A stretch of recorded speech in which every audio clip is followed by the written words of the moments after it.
সুপ্রিয় দর্শক, আসসালামু আলাইকুম। স্থানীয় নির্বাচনকে ঘিরে বিরোধী জোট যখন ব্যাপক প্রস্তুতি নিচ্ছে, প্রস্তুতির অংশ হিসেবে তারা ইতিমধ্যেই বেশ কিছু স্থানে তাদের প্রার্থী ঘোষণা করেছে। কিন্তু সরকার দল বিএনপি তারা কি করছে? তাদের নেতাকর্মীরাও প্রশ্ন তুলেছেন যে এই স্থানীয় নির্বাচনকে ঘিরে বিএনপির পরিকল্পনা কী এবং প্রার্থী তালিকা কিভাবে তৈরি করবে, এসব নিয়ে অনেকেই জানতে চান। আমি আজকে বিএনপির পরিকল্পনা তুলে ধরব এবং বিএনপির যে পরিকল্পনা ইতিমধ্যেই তারা কাজ চালিয়ে যাচ্ছে, সেই কাজ চালানোর মধ্যে বেশ কিছু প্রার্থীকে সিগন্যাল দিয়েছেন। বিশেষ করে মেয়র ইলেকশনের জন্য, অর্থাৎ সিটি কর্পোরেশন নির্বাচনে অংশ নেওয়ার জন্য বেশ কিছু প্রার্থীকে সিগন্যাল দিয়েছে। এমনকি চেয়ারম্যান, তারপরে আপনার উপজেলা পরিষদ নির্বাচনের জন্য অনেককে সিগন্যাল দেওয়া হয়েছে। মেয়র পদে কাদেরকে সিগন্যাল দেওয়া হয়েছে সেটা নিয়ে আমি কথা বলবো। পাশাপাশি বিএনপি কাদেরকে সিগন্যাল দিচ্ছেন, কী টাইপের নেতাদেরকে সিগন্যাল দিচ্ছেন, কাদেরকে সিগন্যাল দিচ্ছেন না সেটা নিয়ে কথা বলবো। জামাত এবং এনসিপি বা 11 দলীয় জোট, তারা জোটবদ্ধ হয়ে নির্বাচন করবে। এখন পর্যন্ত তাদের যে টোন, তাদের যে অবস্থান ওই রকমই, যদিও তারা মুখে বলছে নির্বাচনের আগে তারা দেখে শুনে এই বিষয়ে সিদ্ধান্ত নেবে, কিন্তু তারা জোটগতভাবেই নির্বাচন করবে। বিএনপি কি জোটগতভাবে নির্বাচন করবে কিনা? বিএনপির সঙ্গে আরও বেশ কিছু রাজনৈতিক দল যুক্ত আছে, যদিও সেটা আকারে খুবই ছোট, কিন্তু তারপরেও বিএনপি জোটবদ্ধভাবে নির্বাচন করবে কিনা, কোথাও কি জোটের কাউকে দেবে কিনা, সেসব নিয়েও আলাপ করব।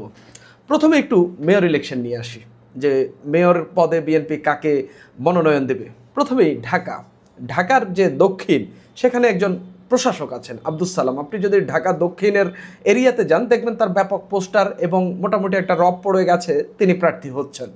তবে এখন পর্যন্ত ঢাকা দক্ষিণে বিএনপি সম্ভবত কাউকে সিগন্যাল দেয়নি, অন্তত দলীয় সূত্র মতে এখন পর্যন্ত এটা জানা যাচ্ছে। আব্দুস সালাম প্রার্থী হচ্ছেন কিনা, তিনি প্রশাসক হিসেবে থাকলেও তিনি প্রার্থী হচ্ছেন কিনা এটা এখনও কনফার্ম না। সেখানে বিএনপির আরও দুজন প্রার্থী হওয়ার জন্য রয়েছেন। একজন হলেন হাবিবুন নবী সোহেল, বিএনপি নেতা। আরেকজন হলেন সাদেক হোসেন খোকার ছেলে ইশরাক হোসেন, যিনি বর্তমানে প্রতিমন্ত্রী হিসাবে মুক্তিযুদ্ধ মন্ত্রণালয়ের দায়িত্ব পালন করছেন। তো আব্দুস সালাম যদি না পান, এ দুজনের একজন পাবেন।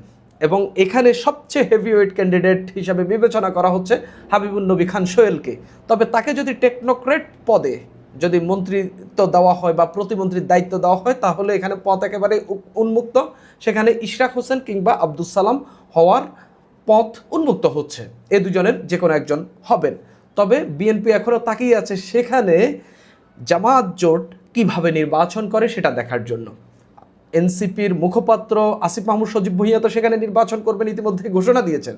জামাত সেখানে সাদিক কায়েমকে বা অন্য কাউকে প্রার্থী করে কিনা সেটা দেখার জন্য বিএনপি বসে আছে। সেটা দেখেই বিএনপি পরবর্তী মুভটা নেবে, মানে সেখানে আসলে কোন পরিস্থিতিতে কাকে দিলে ভালো হয়, আব্দুস সালামকে কোন পরিস্থিতিতে দিলে ভালো হয়, ইশরাক হোসেনকে কোন পরিস্থিতিতে দিলে ভালো হয়, বা হাবিবুন নবী খান সোহেলকে কোন অবস্থার মধ্যে দিলে ভালো হয়, সেটা তারা বিবেচনা করবে।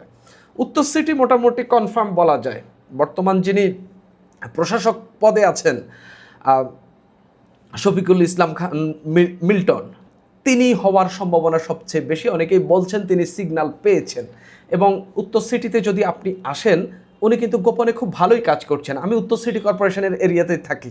ঢাকা শহরে অন্যান্য যে কোনো সময়ের তুলনা, বিগত যে কোনো সময়ের তুলনা মশা ব্যাপক আকারে কমেছে, ব্যাপক আকারে কমেছে। আমি আবারও বলছি, মশা অনেক কমেছে।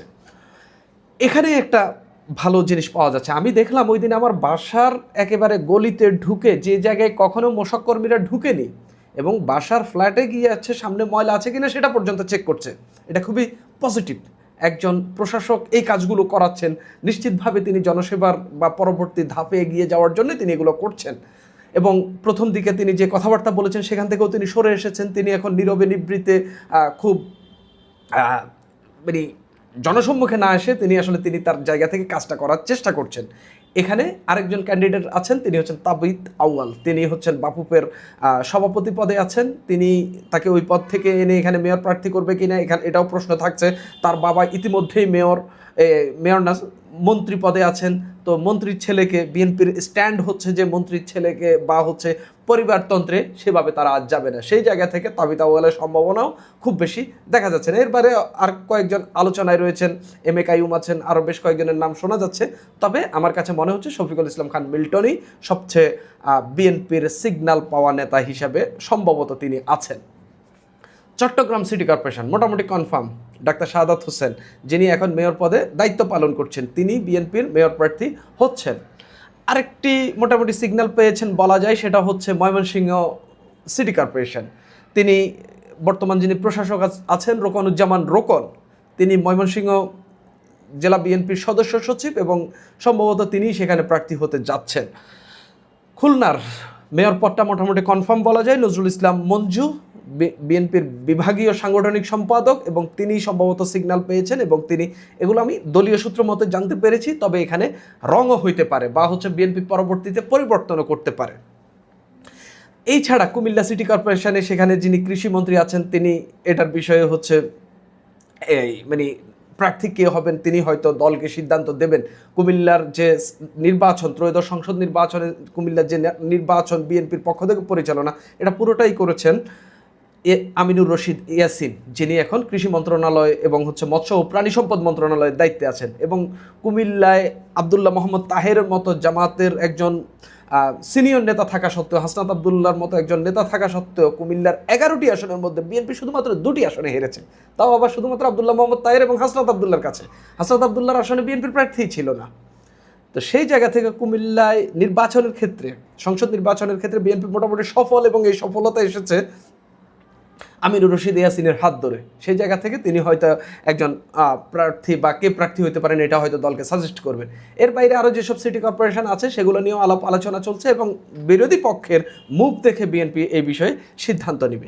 এবার আসি উপজেলা পরিষদ এবং হচ্ছে চেয়ারম্যান পদে কারা প্রার্থী হবেন। বিএনপি ইতিমধ্যেই সিগন্যাল দেওয়া শুরু করেছে, বিভাগীয় সাংগঠনিক সম্পাদকদের সঙ্গে বসছেন, তাদের মাধ্যমে উপজেলা জেলার নেতাদের সঙ্গে যোগাযোগ করছেন, কে প্রার্থী হতে পারেন এটা তালিকা নিচ্ছেন। বিএনপি ভেতরে ভেতরে কিন্তু এই কাজটা অনেক এগিয়ে নিয়েছেন, এবং আগে যে বিভাগে নির্বাচন হবে সেগুলো ধরেই শুরু করেছেন।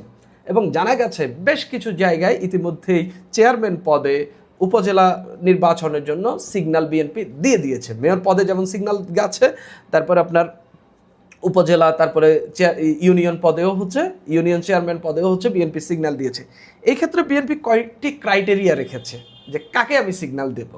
বিএনপি স্পষ্টত কয়েকটি মানদণ্ড তৈরি করেছে, এবং এই সিগন্যালগুলোর যে মানে সবসময় দলের মধ্যে এগুলোই হয়ে থাকে, তবে বিএনপি কয়েকটি এবার ইন্টারেস্টিং জিনিস বাছাই করেছে। বিগত আন্দোলন সংগ্রামে যারা নিবেদিত প্রাণ ছিলেন, ত্যাগী নেতাদেরকে বিএনপি বলছে যে তারা প্রার্থী করছে। পাশাপাশি সংসদ নির্বাচনে যেই সব নেতারা হচ্ছে প্রার্থী হতে পারেননি তাদের দিকেও বিএনপির চোখ রয়েছে। পাশাপাশি সাংগঠনিক শৃঙ্খলা ও দলের প্রতি আনুগত্য প্রদর্শনকারী নেতারাও এই তালিকায় রয়েছেন। এই দলের প্রতি আনুগত্য বলতেই হচ্ছে বিগত নির্বাচনে যারা দলের প্রতি আনুগত্য দেখায়নি তাদেরকে বিএনপি বিবেচনাই করছে না, অর্থাৎ যারা বিদ্রোহী প্রার্থী হয়েছেন, যারা বিদ্রোহী প্রার্থীর পক্ষে কাজ করেছেন তাদেরকে বিএনপি বিবেচনাই করছে না, এটা একদম স্পষ্ট। অর্থাৎ যারা বিএনপি যেই প্রার্থী দিয়েছে তার পক্ষে কাজ করেছে, তার হয়ে কাজ করেছেন, তাকে মেনে নিয়েছেন, তাদেরকেই বিএনপি প্রার্থী হিসাবে ঘোষণা করছেন, বা তাদের পক্ষের লোককেই বিএনপি প্রার্থী করছেন। পারিবারিক পরিচয়ে কাউকে মনোনয়ন দেওয়া হবে না, শুধুমাত্র পারিবারিক পরিচয়। তার রাজনৈতিক অবস্থান থাকতে হবে, তার আন্দোলন সংগ্রামের ইতিহাস থাকতে হবে, দলের প্রতি তার আনুগত্য থাকতে হবে। পাশাপাশি ব্যক্তির জনপ্রিয়তাকেও মানদণ্ড হিসেবে বিবেচনা করা হবে। তিনি শুধুমাত্র নেতা, কিন্তু হচ্ছে ঘরেই বসে থাকেন, পদ পেয়েছেন, দলের নেতারাই চেনেন, আর কেউ না। অর্থাৎ এই ক্ষেত্রে দলীয় যে ব্যক্তির যে পরিচয় এবং তার যে জনপ্রিয়তা সেগুলো বিবেচনা করা হবে, কিন্তু দলের মধ্যে পরিচিতি এবং হচ্ছে জনপ্রিয়তা থাকলে কিন্তু এটা একটা পজিটিভ বিষয় যে হচ্ছে তিনি তার স্থানীয়ভাবে তার নেতৃবৃন্দের কাছে তিনি পছন্দের ব্যক্তি, তাহলেই কিন্তু হয়ে যাচ্ছেন। এই নেতাকে সবাই মেনে নিয়ে যখন মাঠে নামবেন তিনি মোটামুটি হয়ে যাওয়ার চান্স অনেক বেশি। বিতর্কিতদেরকে স্থান দেওয়া হবে না। বিতর্কিত বলতে হচ্ছে আপনার যারা চাঁদাবাজির সঙ্গে যুক্ত, মামলা আছে বিভিন্ন ঘটনায়, যাদের বিরুদ্ধে ফৌজদারি মামলা আছে, তাদেরকে সুযোগ দেওয়া হবে না বা প্রার্থী করবে না। দলের নাম ভাঙিয়ে যারা সুবিধা নেওয়ার চেষ্টা করেন তাদের ব্যাপারে সতর্কতা অবলম্বন করা হচ্ছে। দলের নাম ভাঙিয়ে বলতে বিএনপির কথা বইলা চাঁদা নেওয়া, এদেরকে বিএনপি প্রার্থী করবে না। তারপরে যখন প্রার্থী তালিকা আমাদের সামনে আসবে আমরা দেখব দু একজন চাঁদাবাজ ঢুকে গেছে, দু একজন মামলার আসামি ঢুকে গেছে, দু একজন বিদ্রোহী প্রার্থীর সঙ্গে কাজ করা লোকও হচ্ছে ঢুকে গেছেন, কিংবা কেউ কোনো কোনো স্থানে বিদ্রোহী প্রার্থীও হচ্ছে প্রার্থী হয়ে গেছেন। আমরা দেখব। কেন দেখব?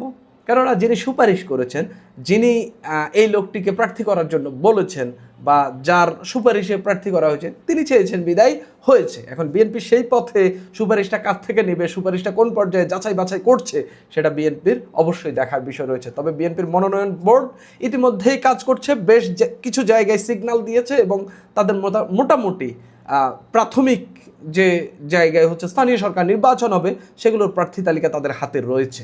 সুপ্রিয় দর্শক, এখন এই পর্যন্তই।